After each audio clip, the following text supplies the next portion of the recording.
चांदीच्या ताटात कच्ची केळी तानाजीरावांचं नाव घेते हळदी. वहिनी की खूप छान, आज मला खूप छान दिवसभर ट्रीट झालं. मला भूक पण लागली नाही कारण त्याची पण काळजी घेतली जाते इथे. करंजी घे.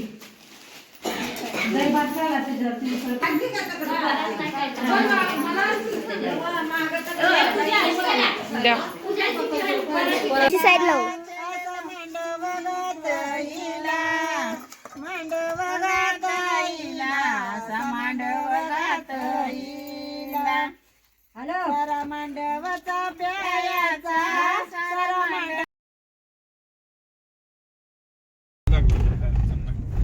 पार्सल पण. नमस्कार, Marathi mom in south India माझ्या युट्यूब चॅनलमध्ये तुम्हा सर्वांचं स्वागत आहे. आणि लगीन घाई चालू झालेली आहे. आज आहे मुहूर्तमेढ.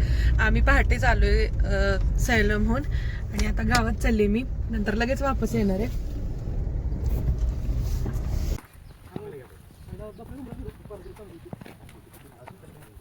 तर लग्न कार्याला सुरुवात होते ती मुहूर्तमेढ पासून. मुहूर्तमेढ रोवली की शुभ कार्याला सुरुवात झाली. मग कोणतंही विघ्न आलं तर लग्न कार्य हे निर्विघ्नपणे पार पाडलं जातं. नवरा नवरीला कोणाची नजर लागत नाही असं म्हटलं जातं. तर इथे मुहूर्तमेढची सगळी तयारी वगैरे झाली आहे आणि शेजारीच होतं झाड वगैरे, त्यामुळे तिथून आणलेलं आहे.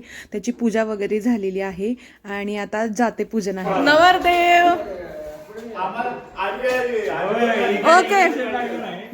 इलेक्शनच आहे, इलेक्शनच आहे. हा विजय आहे ना हारण्यासारखा विजय आहे, त्यामुळे हा विजय नको आहे, आवडीचा विजय झाला. नवीन लग्न झालेल्या माणसाला विचारावं एक्सपिरियन्स कसं वाटतंय.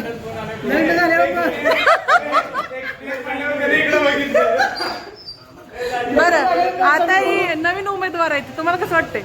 आम्हाला जरा लांब राहिलं बरं वाटतंय, कारण यांचं आम्ही बघतोय आता, यांचं पण आम्ही बघितलंय, त्यामुळे आता काय नाही अपेक्षा. आणि आता तुझा नंबर आहे, मग काय करायचं. आणि सगळ्यात जास्त एक्सपिरियन्स सांगा. काय नाही, चांगला अनुभव येणार आहे त्यांना. 23 तारखेनंतर कळेल हे स्वातंत्र्य बरं होतं का कुठलं स्वातंत्र्य बरं, परतंत्र्यात बरं होतं मला. त्यातलं लवकर उत्तर त्यांना भेटणार आहे. नाही, इतक्या दिवस बहिणीवर मम्मीवर दादागिरी केली, आता कळणार आहे त्याला दादागिरी काय असते. आता बॉस येणार आहे, आता मेन बॉस येणार आहेत. तर आता स्वातंत्र्य संपलं. एवढा हायटेड आहे बघा, असं इथनं व्हिडिओ बनवायला लागतोय. तर मुहूर्तमेढ रोवून झाल्यानंतर आज जाते पूजन होतं आणि हळद पण दळायची होती. तर आदल्या रात्रीच इकडं जात्याचं डेकोरेशन मुलींनी केलेलं. मी तर सकाळी पहाटे आल्यामुळे मामाच्या मुलींनी सगळ्यांनी हेल्प केलेली आणि त्यांनी खूप छान असं डेकोरेशन पण केलेलं. तर इथे मी फक्त व्हिडिओ बनवत होते कारण व्हिडिओसाठी मेन माणसाची वाट पाहत होते. तसं पण मुलींनी खूप जास्त व्हिडिओ बनवून मला पाठवले होते एडिट करायला. त्यानंतर विजूच्या मित्रांनी पण पाठवलेलं, दीदी तयारी केली, तुला काय करायचं आहे ते कर म्हणून. खूप सुंदर डेकोरेशन झालं. त्यानंतर इथं हळद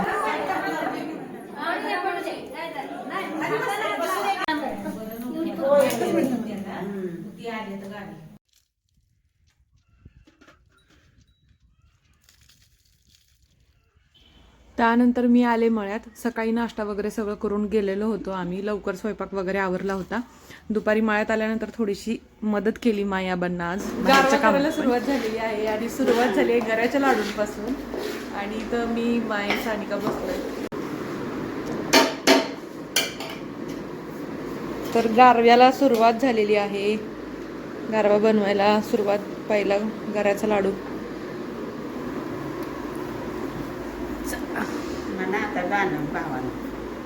मायला गाणं येते, माय गाणं म्हणा.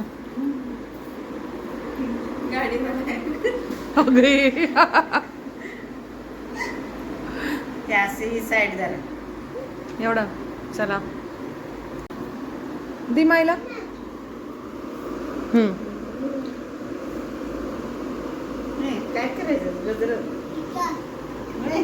काय करायचं आहे त्या फुलाचं, काय करायचं राजा.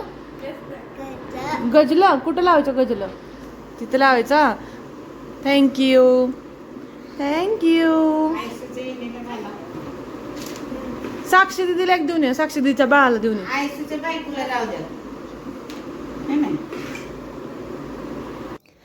त्यानंतर आम्ही करंजा पण केल्या, शेजारच्या आंटी पण आलेल्या मदत करायला. तर आम्ही चौघी गप्पा मारत करत होतो. खरं म्हणायला गेलं तर ही आपली सुनांची अशी पिढी आहे की सासवांकडून आयतं गोष्टी मिळत आहेत. आपण सासवा झाल्यावर काय देणार आहे आपल्या सुनांना हे आपल्यालाच माहिती आहे. आपणच विचार करायचा की आपण काय करणार आहे.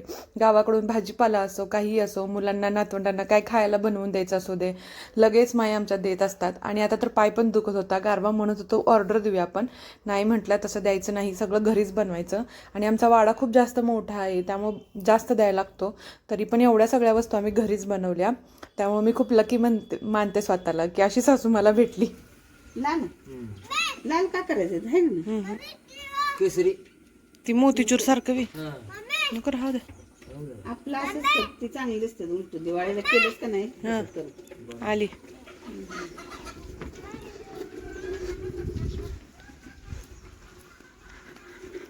आदल्या दिवशी लाडू करंजा झाल्या. दुसऱ्या दिवशी माई म्हटले की आता आपल्याला तर एवढं जमणार नाही, हेल्प करायला पण कोण नाही, तर आचारी सांगूया. आणि आचार्यासोबत 2 मावशांना पण सांगितलं. इकडे बुंदी वगैरे ते पाडून देत होते. इकडे मावशा धपाटी जे असतात तळलेली त्याची तयारी चालू होती. पिंकीच्या लग्नाच्या वेळेला पण आम्ही घरी बनवून दिलेला असाच गारवा आणि एवढी जास्त मस्त धपाटी झालेली ना, त्यामुळं ही अशी धपाटी खूप जास्त छान पण लागतात. तर इकडं त्याची तयारी चालू आहे. आणि मग मी या सगळ्यांसाठी स्वयंपाक आत करत होते. बाहेर हे लोक सगळं बनवत होते. त्यानंतर भाकरी पण झाल्या. एकूण 3 वस्तू आमच्या त्या दिवशी झालेल्या. आमचा वाडा मोठा असल्यामुळे 125 असतात द्यायच्या वस्तू, पण मम्मी म्हटलेली कमी द्या. एक तर माईंना म्हणत होती देऊच नका तुम्ही, थोडं एखादी नुसती दुरडी द्या बास. पण माईंना आमचं तसं चालत नाही, द्यायचं तर सगळं प्रॉपर द्यायचं. आणि ही गोष्ट मी माझ्या सासूकडून चांगली शिकलेली आहे. म्हणजे पाहुणचार वगैरे काय करायचं असेल तर प्रॉपरच करायचा आणि पाहुण्यांना पण मानपान प्रॉपर द्यायचा. ही गोष्ट खरंच मी माझ्या सासूकडून शिकली. तर संध्याकाळी विजूला मला जेवायला बोलवायचं होतं, तर इकडे चिकन सुक्कं बनवलं आणि मटण पण आणलेलं, त्याचा पातळ रस्सा बनवला आणि संध्याकाळी सगळे एकत्र जेवलो. स्पेशल असं काही डेकोरेशन असं काही केलं नव्हतं मी, कारण दिवसभर खूप जास्त काम झालेलं, त्यामुळं जेवढं होईल तेवढंच मी तसंच केलं होतं. आणि दुसऱ्या दिवशी आम्हाला पोळ्या करायच्या होत्या.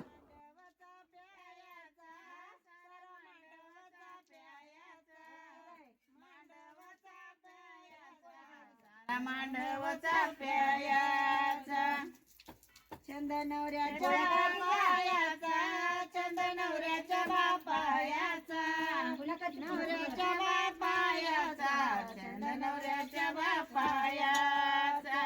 जसं हळद दळताना पारंपरिक गीत म्हणलं जातं तसं गारवा बनवताना पण गीत म्हणलं जातं.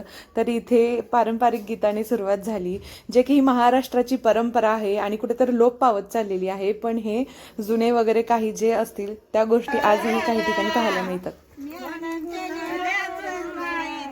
बनी गुतल्या कामायात, गुतल्या कामायात, बनी गुतल्या कामायात, गारवा करताना अशा प्रकारचे गीत गायले जाते. त्यामध्ये वरमाई, नवरदेव, करवली यांचा उल्लेख असतो आणि ते आपल्याला ऐकायला मिळतं. तर अशा प्रकारे गाणं गात गात, आणि सकाळची ही 9 वाजताची वेळ आहे. गावाकडे मस्त असं ऊन पडलेलं असतं. 9 वाजलेत. स्वयंपाक करून गारवा बनवून तयार आहे. इकडे बनवले धपाटे आहेत, लाडू नाही, हे दुसरं लाडू आहे. तर ह्यात बुंदीचे लाडू, ह्यात गऱ्याचं लाडू आहे. भरलंय बाळा. ही गावाला न्यायचंय, गावात न्यायचंय. अजून एक धपाटे इथं पण आहे. आणि ह्या आहेत सगळ्या भाकरी. ह्या आहेत सगळ्या भाकरी गारव्याला बांधून न्यायचे. आता हे लाडू वेगळे आहेत, इकडं धपाटे, बाहेर पोळ्या चालू आहेत. आता हे सगळं भरायचं.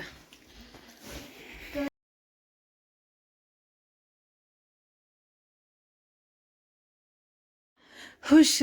तर फायनली गारवा घेऊन एवढ्या लांबचा प्रवास करून मी आलेली, आणि मला इथं पोरं चिडवत होती की आपला गारवा आपणच घेऊन जायचा असतो. तर इकडं आम्ही आज सगळं सामान ठेवत होतो.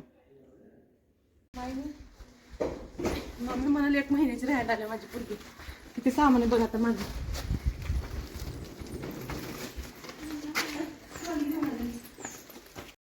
आता इथं गारवा वगैरे सगळं मांडलाय. हळदी कुंकवाला बायका पण यायला लागलेत.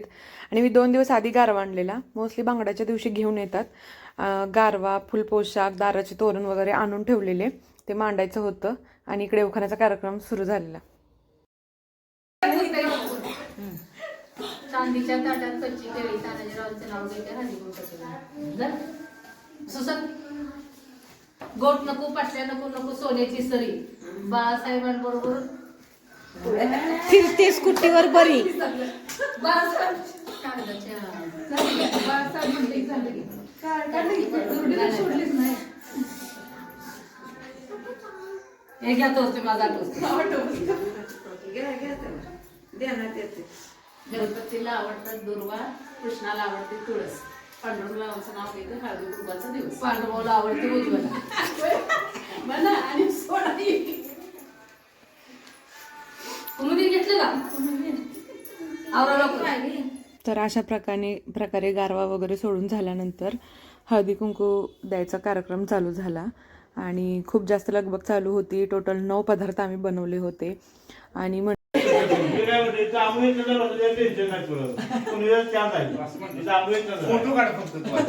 फोटो नाही.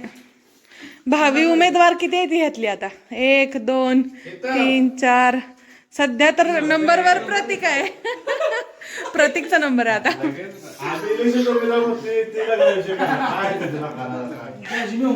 पुढचा नंबर हे कसं आहे धपाट सांग कसली ती छान आहे, छान तू आता जाऊ शकतोस. भात आहे आमटी केली आमटी दुसऱ्या दिवशी आम्ही गेलेलो आटपाडीला वैष्णवी ब्युटी पार्लरमध्ये. कारण मी सेलमधून लिटरली थ्रेडिंगसुद्धा केलं नव्हतं कारण असं पण टॅन होणारच होतं एवढ्या कामाने वगैरे. म्हणून म्हटलं गेल्यावर तिकडे काही ते करूया. मग इथे आलेली मी वहिनींकडे फर्स्ट टाइम इथे आली. पण आल्या आल्या त्यांनी असं नाही की मीच बरं का पण सगळ्यांना आले की ते चहा वगैरे थँक्यू आल्या आल्या वेलकम. तेच चालू आहे आमच्या इकडं. तुम्ही पण घ्या की चहा. आता माझी नाही गोरं नाही दिसत आहे कॅमेरामध्ये असं दिसतंय. आता ही स्किन कशी दिसते बघू. आता कोरियन ना आपण कोणतं करणार आहे तर मी आली आहे वैष्णवी ब्युटी पार्लर मध्ये आणि आज वहिनींकडून मी करून घेणार आहे कोरियन ग्लास ट्रीटमेंट ना. तर आता सध्या टॅनिंग झालेलं आहे खूप जास्त. हेअर कलर वगैरे खूप काही काही करायचं आहे. तर रिझल्ट तुम्हाला दिसणार आहे थोड्या वेळाने किंवा लग्नात पण मेकअप वगैरे आणि त्यानंतर पण त्याचा रिव्ह्यू नेक्स्ट व्लॉगमध्ये पण आपल्याला पाहायला भेटणार आहे. तर व्हिडिओ कंटिन्यू पहा. तर दुपारी ना त्यांनी इतकी छान लस्सी दिली होती आणि असं नाही की ते फक्त आम्हालाच दिलं असं काही व्हिडिओ बनवते म्हणून. तर येईल त्या कस्टमरला यांच्याकडे ही ट्रीटमेंट म्हणजे अशी ट्रीट छान असं केलंच जातं. त्यानंतर मी हेअर स्पा पण केला. हेअर कलर पण करायचा होता कारण मी फर्स्ट टाइम पार्लरमध्ये हेअर कलर करणार होते कारण आतून केस पिकलेले खूप जास्त. म्हटलं ट्राय करूया कसं होतंय ते. आणि त्यांनी सजेस्ट केलेलं मला फेशियल पण त्यानंतर हेअर कलर पण. त्यानंतर संध्याकाळी एकदा चहा घेतला. खूप छान असं आज एक्सपिरियन्स आला आणि खूप रिलॅक्स पण वाटत होतं.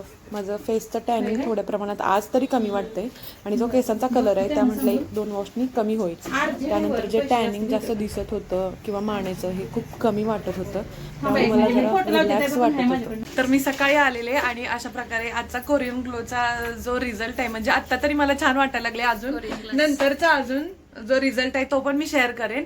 आणि थँक्यू वहिनी की खूप छान आज मला खूप छान दिवसभर ट्रीट झालं. मला भूक पण लागली नाही कारण त्याची पण काळजी घेतली जाते इथे. तर तुम्ही पण वैष्णवी ब्युटी पार्लरमध्ये नक्की या कारण मला तर चेहऱ्यावरती खूप छान ग्लो दिसतोय. त्यानंतर हेअर स्पा झाला हेअर कलर झालेला आहे. आज दिवस माझा इथंच गेलाय पण मला खूप छान एक्सपिरियन्स आला. तर हा व्हिडिओ पूर्ण पहा आणि नक्की वैष्णवी ब्युटी पार्लरमध्ये या. थँक्यू वहिनी. थँक्यू.